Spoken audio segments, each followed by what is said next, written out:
dipersembahkan oleh Luwak White Coffee.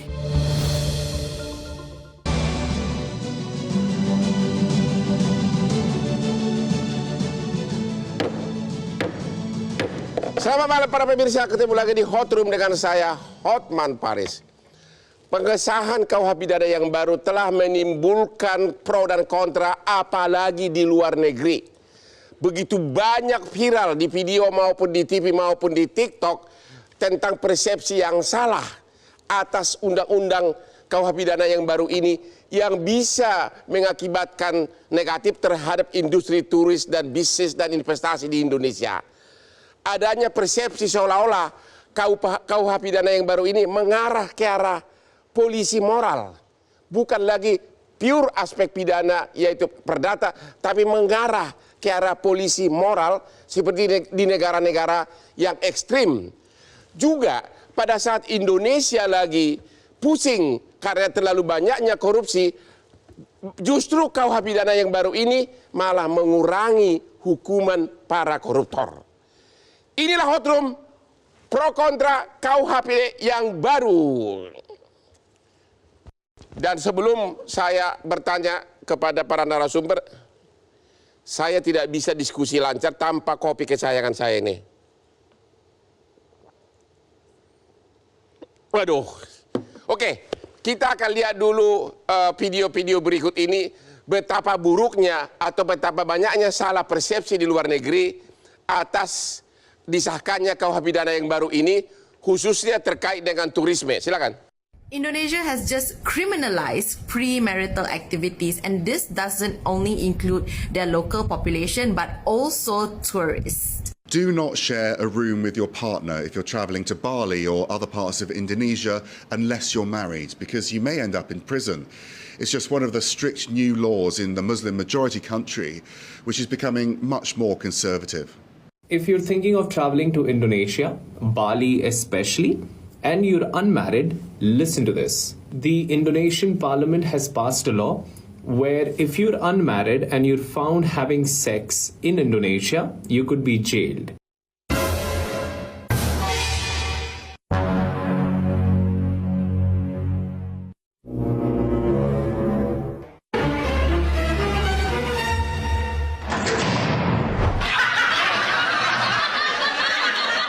Halo Pak Menteri Pariwisata, Pak Sandiaga Uno.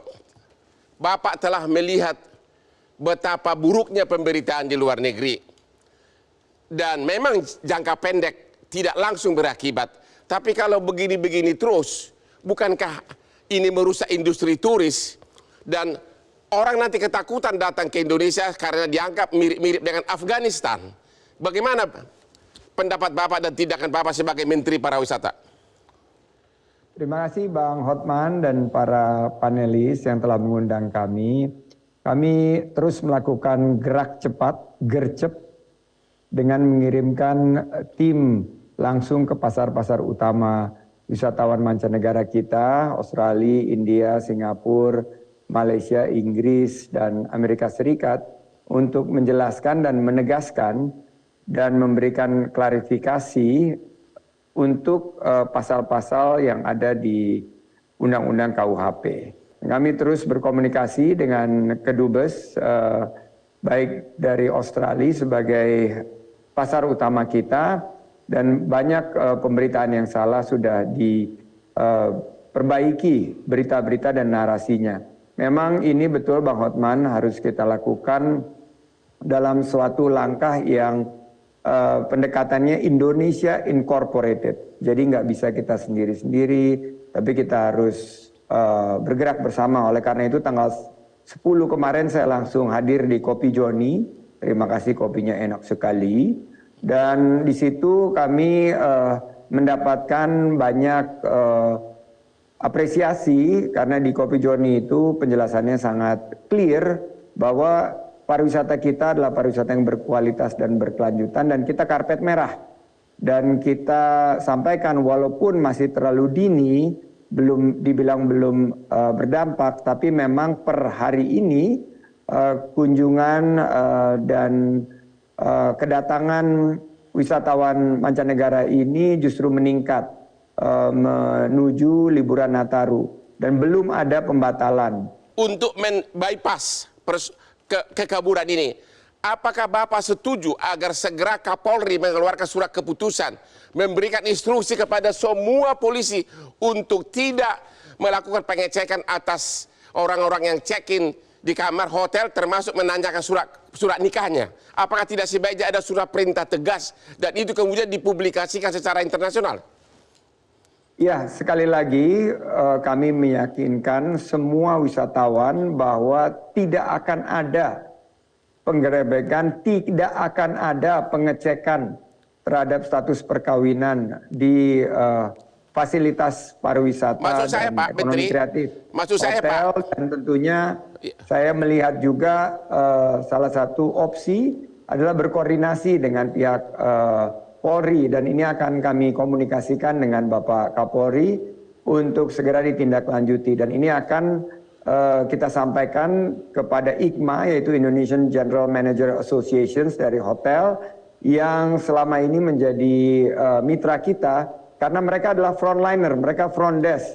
Dan memang kalau kita lihat justru peningkatan kunjungan wisatawan mancanegara ini harus kita kawal momentumnya, harus kita pastikan jangan ada narasi yang salah atau narasi yang negatif terhadap pariwisata. Jadi Bapak setuju agar segera dikeluarkan SK bersama Kapolri, Menteri Pariwisata dan Jaksa Agung seperti yang dulu dilakukan terhadap Undang-Undang ITE. Ada SK bersama, jelas berupa peraturan SK bersama, dan itu diumumkan bahwa dilarang polisi untuk melakukan penggerebekan terhadap kamar hotel untuk mengecek surat nikah. Bapak setuju atau tidak? Selama itu untuk memastikan pariwisata kita bangkit dan wisatawan mancanegara meningkat, wisatawan Nusantara pergerakannya juga berlipat, kita harus pastikan karena ini adalah instruksi Presiden.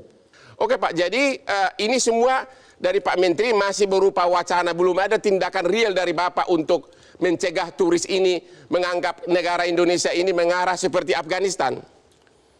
Ya, tindakan real kami adalah terus berkomunikasi dan bersosialisasi. Dan per hari ini Bang Hotman, bahwa tidak ada outcome yang negatif. Belum ada pembatalan. Saya garis bawahi belum ada pembatalan, malah ada peningkatan dari permintaan kunjungan ke destinasi wisata di Indonesia. Dan tentunya ini kita akan koordinasikan. Saya akan jumawa jika saya bilang tidak ada dampaknya, karena ini masih terlalu dini. Tapi saya akan pastikan narasi ini akan menyelamatkan 45 juta masyarakat Indonesia yang menggantungkan hidupnya di sektor pariwisata dan ekonomi kreatif. Termasuk jika ada nanti interpretasi hukum yang bisa membahayakan kelangsungan usaha dari pariwisata dan ekonomi kreatif ini. Jadi ini tugas saya dan kita akan pastikan bersama-sama Bang Hotman. Oleh karena itu saya juga hadir di Hot Room untuk mengklarifikasi jika ada pemahaman yang salah di masyarakat dan ini harus kita luruskan. Terima kasih Pak Menteri. Pak Taufik Basari sebagai Komisi 3 DPR sudah tahu bahwa masih pro dan kontra. Sudah tahu bahwa banyak pasal-pasal moral yang sebenarnya tidak menyentuh pidana, tapi dipidanakan. Kenapa dipaksakan KUHP pidana itu? Dan terlihat juga Anda tidak berani. Kok kalau memang itu sudah yakin, kenapa baru berlaku 3 tahun lagi? Silakan. Ya, pertama ini melalui satu proses ya. Jadi kalau kita bandingkan antara draft 2019 dengan draft terakhir yang kita setujui dan kemudian menjadi KUHP baru, itu sudah mengalami perubahan yang sangat mendasar. Dan setiap tahapan perubahan itu adalah perubahan-perubahan yang progresif dan positif.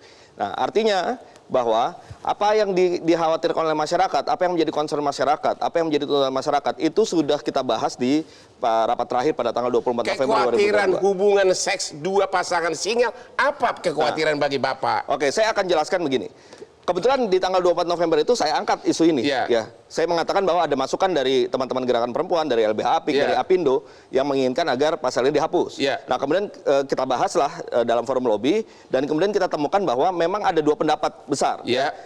Yang satu ingin agar pasal ini dipertahankan bahkan lebih dikeraskan lagi. Yang satu lagi ingin dihapus. Oleh karena itulah maka kita menyadari ini ada dua pendapat yang kalau kita ambil salah satu tentu yang lain akan protes. Karena itu kita ambil jalan tengahnya. Apa jalan tengah yang kita ambil? Yang jalan tengah yang kita ambil adalah Oke, kita akui pasal ini ada ya di dalam KUHP, tetapi kita berikan batasan-batasan yang sangat ketat. Batasannya apa? Batasannya adalah delik ini menjadi delik aduan, ya. Delik aduannya absolut. Jadi hanya suami atau istri yang bisa mengadu, ya, apabila terikat perkawinan, atau orang tua atau anak yang bisa mengadu kalau tidak terikat perkawinan. Undang-undang KUH pidana yang lama sudah terbit 300 tahun yang lalu, tidak ada pasal yang mengatakan bahwa hubungan seks dua single itu pidana kalau dilaporkan oleh anaknya. Ini bukan suatu kemunduran. Makanya ini kan didasarkan dari apa yang menjadi masukan-masukan publik kepada proses ini.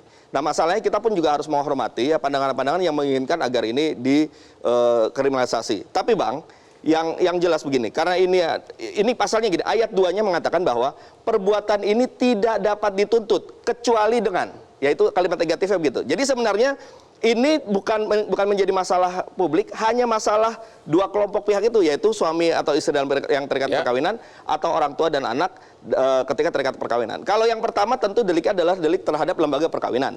Oke, delik yang kedua memang ditambahkan, yaitu delik terhadap lembaga keluarga. Jadi seperti itu. Nah, tapi Bang, dengan ayat 2-nya mengatakan bahwa perbuatan ini tidak dapat dituntut kecuali dengan aduan suami istri atau orang tua anak tadi, maka ini menunjukkan bahwa di luar para pihak tadi tidak boleh ada seorang pun, ada pihak manapun yang turut campur dalam persoalan ini. Polisi tidak bisa menggerebek, menanyakan surat nikah walaupun memang tidak diatur di dalam undang-undang seperti itu. Polisi nggak bisa datang lagi. Nah, betul. Jadi gini, positifnya kita ambil bahwa ini akhirnya ada kepastian hukum, ada ketegasan di soal walaupun nggak tegas diatur. Ya, tetapi begini Bang, ada original intent dari tambahan penjelasan terhadap pasal 412 ini, ya. Dengan original intent dari tambahan penjelasan itu, pemerintah punya kewajiban untuk memastikan tidak boleh ada razia, tadi yang disampaikan oleh Bang Sandi, tidak boleh ada razia, tidak ada pengecekan kamar-kamar hotel, pengecekan status pernikahan, dan itu harus tertuang dalam suatu keputusan-keputusan tertulis. Terima kasih, kita akan lanjut nanti sesudah istirahat yang berikut ini. Temu lagi di Hot Room.